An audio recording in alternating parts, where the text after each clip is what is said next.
अभी हम पत्रकारिता जगत में जो नए प्रवाह आए हैं उन पर चर्चा करेंगे। New trends in journalism. पत्रकारिता में जैसे समय बदलता है, विश्व बदलता है, निसर्ग बदलता है, उसके साथ साथ पत्रकारिता भी बदलती है। समाज परिवर्तनशील है, निसर्ग परिवर्तनशील है, स्वाभाविकतः पत्रकारिता भी परिवर्तनशील है। आज की पत्रकारिता में कौन से नए प्रवाह प्रभावी है, बलशाली है, वो देखना रुचिकर होगा। उस पर भी हम आज चर्चा करने वाले हैं।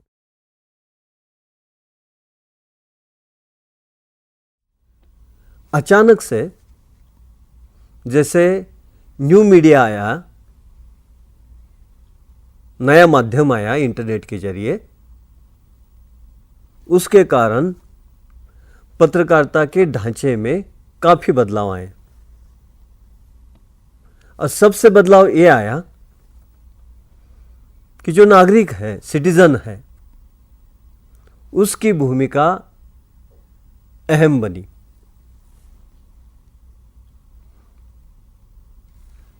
पहले तो ये था कि समाचार पत्र हो या माध्यम हो, वो जो भी देना चाहते थे कंटेंट, वो लोग पढ़ते थे, देखते थे, सुनते थे। लेकिन अब ये ज़माना आ गया है कि नागरिक क्या चाहते हैं, नागरिक क्या कहते हैं, नागरिक क्या बोलते हैं, नागरिक क्या बताना चाहते हैं। तो ये ना एक ओनर सेंट्रिक, एडिटर सेंट्रिक, संपादक केंद्रित समाचार वहन करने की जो एक व्यवस्था थी, उस व्यवस्था में बदलाव आकर जिनके पास ये जानकारी पहुंचनी है, सूचना पहुंचनी है, उनके अनुसार समाचार पत्र, उनके अनुसार टेलीविज़न चैनल्स, उनके अनुसार रेडियो चैनल्स बनने लगे हैं। तो ये नागरिक की अहमियत, महत्ता बढ़ती हुई दिखाई देती है और इससे ही नागरिक पत्रकारिता का, सिटीजन जर्नलिज्म का एक नया दौर हम अनुभव कर रहे हैं। और तकनीकी तौर पर इसमें न्यू मीडिया का, नव माध्यम का प्रभाव ज़्यादा है। चूँकि नव माध्यम, जिसे सोशल मीडिया भी हम जानते हैं, वही मीडिया कहते हैं, पार्टिसिपेटरी जर्नलिज्म कहते हैं, सहभागिता पत्रकारिता करते हैं, जिसमें लोगों का सहभाग रहता है। तो लोगों का सहभाग जैसे जैसे न्यू मीडिया में बढ़ता गया, वैसे वैसे जो मुद्रित माध्यम है, समाचार पत्र हो या मैगजीन हो, रेडियो चैनल हो या टेलीविज़न चैनल हो, उनको भी नागरिक पत्रकारिता का अनुकरण करना पड़ा। उसी दिशा में उनको ही जाना पड़ा, उसी मार्ग पर, उसी पथ पर उनको भी जाना पड़ा। और इसी कारण हम लोग आजकल में देखते हैं कि टेलीविज़न चैनल पर सिटीजन जर्नलिस्ट का कार्यक्रम होता है, कुछ अच्छी स्टोरियाँ उनसे मिलती हैं। समाचार पत्रों में नागरिक क्या कहते हैं, किसी एक विषय पर बहस करनी है तो उस क्षेत्र के बड़े लोग, तज्ञ लोग, उनका विचार जैसे आता है वैसे आम आदमी का भी विचार आते हैं। आम आदमी केवल पढ़ने वाला नहीं है, विचार देने वाला है, विचार धारण करने वाला है, अभिव्यक्ति करने वाला है। यह महत्ता बड़ी है नागरिक पत्रकारिता से। दूसरी बात है, ये नागरिक जो है, नागरिक केवल अपने विचार या दृष्टिकोण मत रखने वाला नहीं रहा है। सिटीजन जर्नलिज्म के कारण वो खुद एक पत्रकार भी बन रहा है, बन गया है। कैसे बन गया है देखिए, विश्व से सबसे अहम खबरें जब आती हैं, तो अभी ये विश्व ये अनुभव कर रहा है और जिसकी न्यूज़ की हम डेफिनेशन करते हैं कि इनिशियल इंफॉर्मेशन ऑफ इवेंट और इंसिडेंट्स, किसी घटनाक्रम का या किसी प्रसंग विशेष की पहली जानकारी जो देता है वो न्यूज़ है, वो पत्रकार है।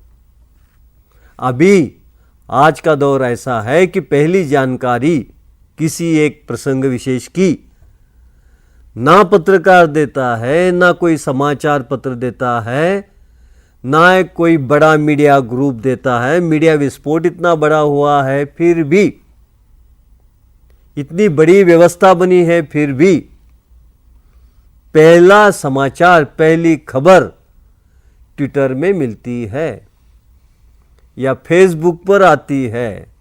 कौन देता है? तुम्हारे हमारे जैसा आम आदमी।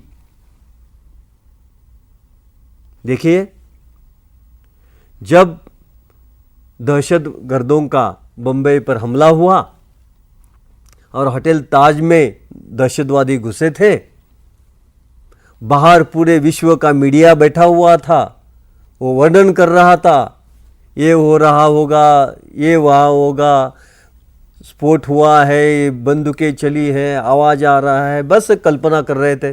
अंदर का तो किसी देखने को नहीं मिल रहा था। लेकिन ताज में अटका हुआ एक आम नागरिक, तुम्हारे हमारे जैसा, साहस करके उसने अपने मोबाइल पर वीडियो शूट किया कि एक दहशतवादी कैसा हमला कर रहा है। और जब वो भारत के प्रधान जो चैनल्स है, वीडियो चैनल्स है, टेलीविज़न चैनल्स है, उनके पास वो वीडियो आया तो वो पहला वीडियो था कि अंदर एक्चुअली क्या हुआ, खरे तौर पर क्या हुआ, किसने दिया, रिपोर्टिंग किसने किया। इतना सारा मीडिया बाहर बैठा हुआ था, लेकिन अंदर एक ही आम नागरिक था जिसने साहस किया और वो स्टोरी उसने दी। First video created by a common man. एक दहशतगर्द को अभी अमेरिका ने एक्शन करके ठार किया।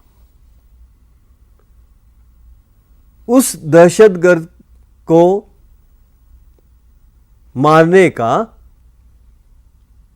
जो प्रयास किया गया, उसकी स्टोरी, उसकी कथा, उसकी खबर पहले किसने दी? वहाँ के आसपास रहने वाले एक व्यक्ति ने ट्विटर पर ट्वीट किया। वो ट्वीट हो गई विश्व भर की न्यूज़। तो पहले खबर देने वाला व्यक्ति अभी पत्रकार रहा है क्या? नहीं रहा है। आम आदमी पत्रकार बन रहा है। Citizen journalism is growing. Citizen journalism, नागरिक पत्रकारिता बढ़ रही है और नागरिक पत्रकार बनते चला जा रहा है। दिल्ली में किसी दहशतगर्दों ने किसी देश के एम्बेसडर के कर्मचारियों के खिलाफ उनकी गाड़ी जलाई, बॉम्ब फेंका। उसकी स्टोरी वहाँ आसपास खड़े हुए किसी आदमी ने अपने मोबाइल पर शूट किया दिया। तो ये ट्विटर पर या फेसबुक पर जैसे है, ट्विटर पर अगर कोई बात करनी है तो आपको 140 कैरेक्टर में बात करनी पड़ती है, कम से कम शब्दों में, कम से कम मुद्दों से किसी एक बात को उजागर करने का तरीका। Tweeting and tweeting. तो जिसमें अपने विचार व्यक्त करते हैं, वैसे खबर भी व्यक्त कर रहे हैं, उजागर कर रहे हैं, सामने दे रहे हैं और विश्व की पूरी जानकारी वहां मिल रही है, खबर मिल रही है। अमिताभ बच्चन को, उनके लड़के को पुत्र या पौत्री प्राप्त होने वाली थी, गर्भधारणा हुई थी। उसकी खबर ना किसी मीडिया ने दी, खुद अमिताभ बच्चन ने ट्वीट किया और वो न्यूज़ बनी। सभी नेताओं ने अपने अपने वेबसाइट खुलवाए हैं, वो भी ट्वीट करते हैं और वो ट्वीट से समाचार बनते हैं। और बहुत बड़े चैनल्स हो या समाचार पत्र हो, क्या क्या ट्वीट किया जाता है, आम लोग क्या ट्वीट करते हैं, वीआईपी क्या ट्वीट करते हैं, जो सेलिब्रिटीज़ है क्या ट्वीट करते हैं, वो सब चीज़ें न्यूज़ बनती जा रही है। फेसबुक पर 400 कुछ शब्दों में आपको अपनी बात कहनी पड़ती है। उससे भी एक नया जर्नलिज्म आया है। माई स्पेस है, विकीज है, विकिपीडिया है, ब्लॉगिंग है, माइक्रो ब्लॉगिंग है। तो आप अपना ब्लॉग क्रिएट कर सकते हैं। ब्लॉग के जरिए आप विज्ञापन और न्यूज़ दे सकते हैं। आज आपको अचरज लगेगा, ये नया जो नागरिक पत्रकारिता का ट्रेंड आया है, सोशल मीडिया का ट्रेंड आया है, विश्व भर में अभी सीरिया हो, तुस्निया हो या कोई अरब वर्ल्ड के देश हो जहां जनतंत्र के लिए लड़ाई हो रही है, सभी देशों में जो जागरण हुआ, लोग एक दूसरे से कनेक्ट हुए और जो आंदोलन हुआ जनतंत्र के लिए, वो सभी आंदोलन का नींव जो डाली गई वो सोशल मीडिया के जरिए डाली गई। चाहे फेसबुक हो, ट्विटर हो, माई स्पेस हो, उनके जरिए लोगों ने अपनी अपनी बात कहने की कोशिश की। और ये मीडिया बॉर्डरलेस है, कोई बॉर्डर नहीं है और फ्री है, किसी का नियंत्रण नहीं है। उस पर नियंत्रण लाने की कोशिश कुछ लोग कर रहे हैं, लेकिन मुझे नहीं लगता है कि वो कोशिश कर पाएंगे, कि कुछ हद तक वो उसको बंधन ला सकते हैं, प्रतिरोध कर सकते हैं, लेकिन वो पूरी तरह से दबा नहीं पाते। तो उससे जो जन आंदोलन हो गया उसी देशों में और सत्ता परिवर्तन हो गया, उसका भी कारण ये सोशल मीडिया है। और आम आदमी ने ये कोशिश की, आंदोलन की शुरुआत की। अभी भारतवर्ष में भी जो भ्रष्टाचार के खिलाफ आंदोलन हुए हैं, उसमें भी ये सोशल मीडिया ने काफ़ी अहम भूमिका निभाई है, ये हम लोगों ने अनुभव किया है। तो देखो, तौर तरीका समाचार देने का, खबर देने का बदला हुआ है और नागरिक अहम बनता जा रहा है। कोई ऐसे एक समाचार पत्र निकलता है, वो ऑनलाइन न्यूज़पेपर है। आपको आश्चर्य लगेगा, इस समाचार पत्र के रिपोर्टर्स कितने हैं? 5000। कौन है?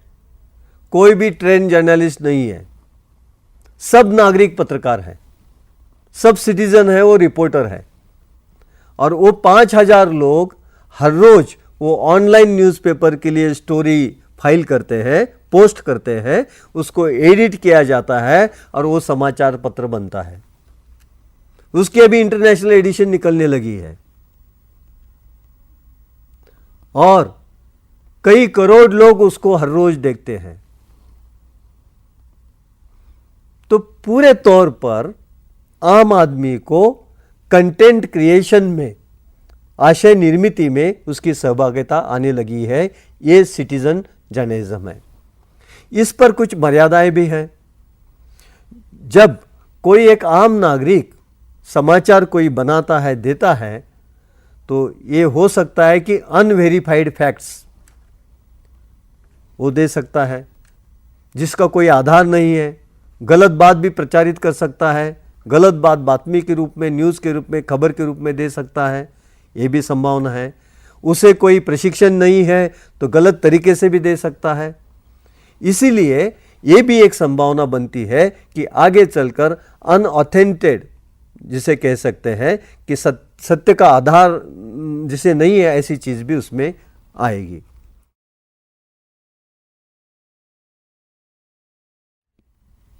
नागरिक पत्रकारिता के साथ साथ और एक पत्रकारिता का ट्रेंड अपने पास आ रहा है। जैसे जैसे मीडिया का प्रभाव बढ़ते गया है, उसके साथ साथ मीडिया किसी एक चीज़ को लेकर अपनी स्पर्धात्मकता के कारण उस पर प्रोग्राम बनाती है, डिस्कशन के प्रोग्राम बनते हैं, चर्चा के प्रोग्राम बनते हैं और उसमें किसी एक व्यक्ति विशेष को लाकर या किसी एक व्यक्ति विशेष प्रसंग को लेकर ऐसी बातचीत की जाती है, चर्चाएं की जाती है और जिस पर किसी एक को आरोपित किया जाता है। और जैसे किसी न्यायालय में, जुडिशरी में किसी एक मसले का आर्गुमेंट, एंटी आर्गुमेंट बहस होती है, बाजू इस तरफ से, दूसरे बाजू से, विरोध की बाजू, सब बाजुएं व्यक्त की जाती है और जज अपना निर्णय करता है। उसी तरीके से मीडिया भी आजकल मीडिया ट्रायल कर रहा है, ऐसा आरोपित किया जा रहा है कि लोगों को बुलाकर कटघरे में खड़ा करके जो न्यायालयीन प्रक्रिया है, प्रोसेस है, उसे तोड़ते हुए, उससे हटकर मीडिया खुद सेमी जुडिशियल सिस्टम बन रहा है, निम्न न्यायिक संस्था बन रहा है और किसी एक व्यक्ति को आरोपित करना या गुनहगार साबित करने की कोशिश मीडिया के जरिए की जा रही है। इसलिए लोग कहते हैं कि यह मीडिया ट्रायल है। मीडिया न्यायाधीश नहीं बन सकता है तो क्यों बन रहा है? ये प्रश्न चिन्ह खड़ा किया जा रहा है। लेकिन उसके साथ ये भी बात सच है कि जो चीजें दड़पी जाती है, सप्रेस की जाती है, चाहे किसी अत्याचार का मसला हो, स्त्री पर किया गया या दलित पर किया गया अत्याचार का मसला हो, वो मसला उठाने की कोशिश, दबाई गई चीज है, हत्या दबाई गई है, तो बड़े व्यक्ति का हाथ है उसमें, किसी व्यक्ति विशेष का हाथ है, तो उस चीज को रीओपन करने, जैसे क्लोज फाइल की है, फाइल क्लोज की हुई है पुलिस ने, वो रीओपन करने के लिए भी कभी कभी मीडिया और लोगों की सहभागिता उसमें बहुत महत्वपूर्ण भूमिका निभाती है और वो चीज़ें फिर सामने आती है और फिर जो दोषी व्यक्ति है उसको आरोपित किया जाता है और उसको दंडित भी किया जाता है। तो उसका एक पॉजिटिव एस्पेक्ट, एक सकारात्मक पहलू ये भी है और नकारात्मक पहलू ये भी है। लेकिन मीडिया ने ये देखना चाहिए कि वो अपनी मर्यादाओं का उल्लंघन न करे, उनके अधिकार का उल्लंघन न करे, लेकिन उनकी जो जिम्मेवारी है कि सच को उजागर करना, अन्याय का जो एक पहलू है लोगों के सामने लाना, लोगों के मसले उठाना, ये तो उनको करना ही है, उनका जिम्मा है। बुराइयों को सामने लाना, अच्छाइयों को सामने लाना, समाज पर, सरकार पर, लोगों पर नज़र रखना उनका काम ही है। लेकिन ये नहीं होना चाहिए कि जुडिशरी का जो स्तंभ है, न्यायालय का स्तंभ है, उसके अधिकार पर इनका आक्रमण हो। ना किसी स्तंभ पर दूसरे पर आक्रमण होना चाहिए, ना पार्लियामेंट पर, ना जुडिशरी पर, ना एग्जीक्यूटिव पर, ना मीडिया पर। चारों स्तंभ सुशासित रहे, नियंत्रित रहे, अपने अपने मर्यादाओं का पालन करते रहे, तो ये मीडिया ट्रायल दाहक नहीं बनेगी, मीडिया ट्रायल फायदेशीर बनेगी। ये होने की जरूरत है।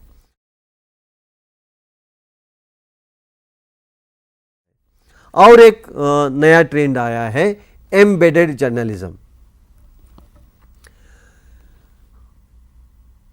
विशेषकर जब युद्ध होता है, वॉर होता है,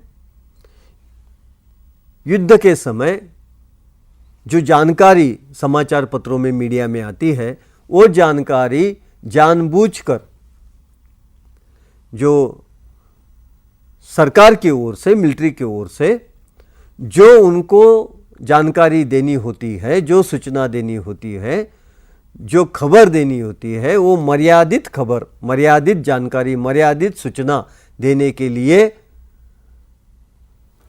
सभी पत्रकारों को सब जगह खुलकर जाने का मौका, अवसर नहीं मिलता है, पाबंदी होती है, हर जगह वो नहीं जा पाते। तो कुछ खास विशेष जगह उन्हें लिया जाता है मिलिट्री के साथ, embedded with the military, with the vehicles, और उनको जो चीज़ें बताई जाती है उतनी ही चीज़ें वो लेते हैं।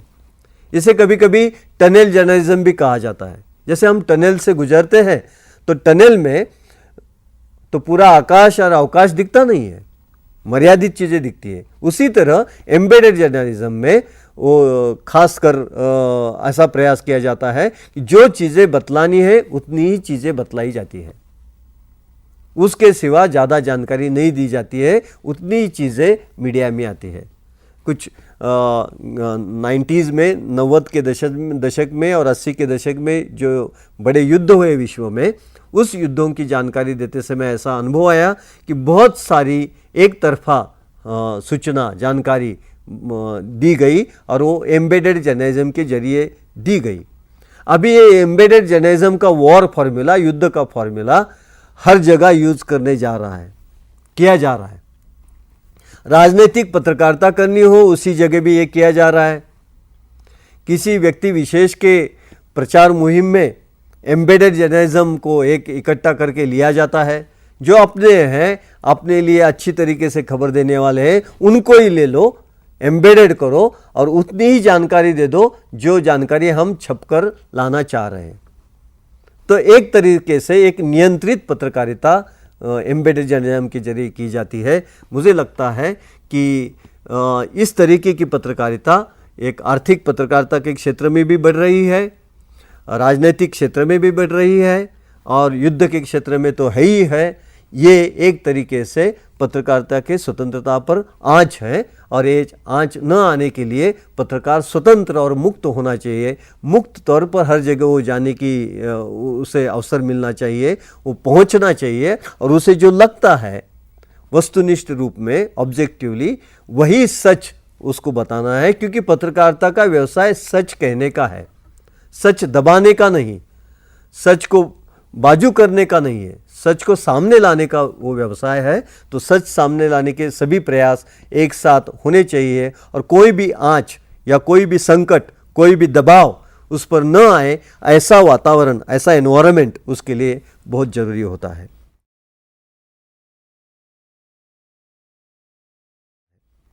और एक पत्रकारिता का नया प्रवाह सामने आता है, वो है प्रिसीजन जर्नलिज्म, अचूकता, पत्रकारिता की अचूकता। जो भी आप कहते हैं, जैसे कोई अनुसंधान करता है तो उसके लिए वो डेटा कलेक्शन करता है, एविडेंस लेता है, उसका वस्तुनिष्ठ रूप से ऑब्जेक्टिवली विश्लेषण करता है, एनालिसिस करता है और उसके बाद सत्याधारित कोई एक निष्कर्ष, कंक्लूजन, फाइंडिंग्स प्रेजेंट करता है पाठकों के सामने। उसी तरह वो रिसर्च के, अनुसंधान के पूरी तौर तरीके समाचार के शोध में अप्लाई किए जाते हैं, उपयोग में लाए जाते हैं और उस तरीके का रिसर्च कर स्टोरीज समाचार पत्रों में दी जाती है। ये प्रिसीजन जर्नलिज्म है। कोई एक तरफा, एक तरीके का समाचार देने के बजाय उस चीज के सभी पहलुओं पर अनुसंधान कर, रिसर्च बेस्ड अनुसंधान के आधार पर स्टोरी बनाई जाती है, कथा बनाई जाती है। और जैसे कोई अनुसंधान करता, रिसर्च करता है, उसी तरीके से वो रिसर्च कर वो स्टोरी बनाई जाती है। वो है प्रिसीजन जर्नलिज्म। और जब अगर पत्रकारिता की गुणवत्ता बढ़ानी है तो गुणवत्ता बढ़ाने के लिए ज़्यादा से ज़्यादा प्रिसीजन जर्नलिज्म की ज़रूरत है। पत्रकारों को आज के चाहिए कि वो ज़्यादा से ज़्यादा अनुसंधान करें। और अभी एक ऐसा भी दौर आया है कि अभी किसी विषय विशेष की पीएचडी की उपाधि प्राप्त करने के बाद ही कोई व्यक्ति समाचार पत्र में उस क्षेत्र में जाता है तो उसमें एक रिसर्च मेथोडोलॉजी का, एक अनुसंधान की जो पद्धतियां हैं उस पर, उसका भी एक उसको जानकारी होते हैं, उस तरीके का वो एप्लीकेशन उपयोजन करता है और अच्छी स्टोरी बनाता है।